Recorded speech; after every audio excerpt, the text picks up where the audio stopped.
Iran is taking a balanced approach on the ongoing talks with the United States ahead of the second round of nuclear talks set to take place in Geneva this week.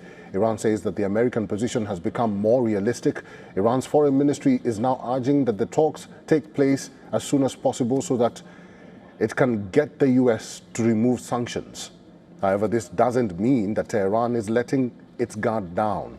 Iran's Islamic Revolutionary Guard Corps have started massive military drills. They're underway at the Strait of Hormuz, which is a major choke point for global oil exports. The new drills are being called Smart Control of Hormuz Strait.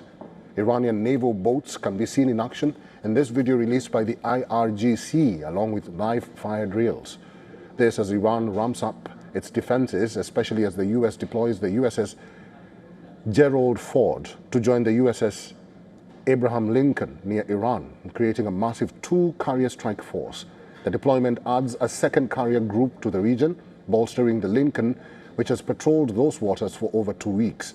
Tehran has vowed a crushing response to any attack after US President Donald Trump warned time was running out for a nuclear deal.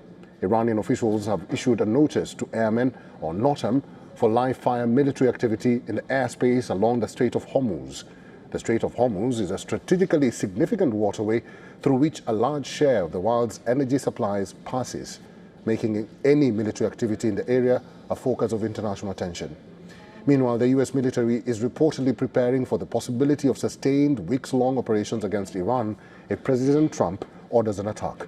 Amid this, Iran's Foreign Minister Abbas Araghchi met the head of the International Atomic Energy Agency, Rafael Grossi, in Geneva, when the second round of negotiations with the United States are scheduled.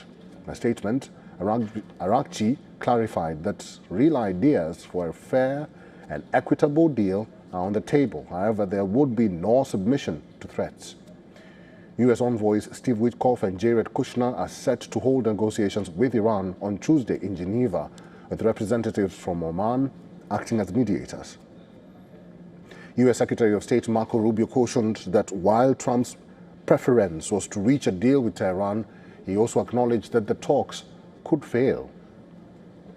I'm not going to talk about attacks on Iran or anything of that nature because the president's made clear he prefers diplomacy and an outcome of negotiated settlement. Now, we're dealing with radical Shia clerics.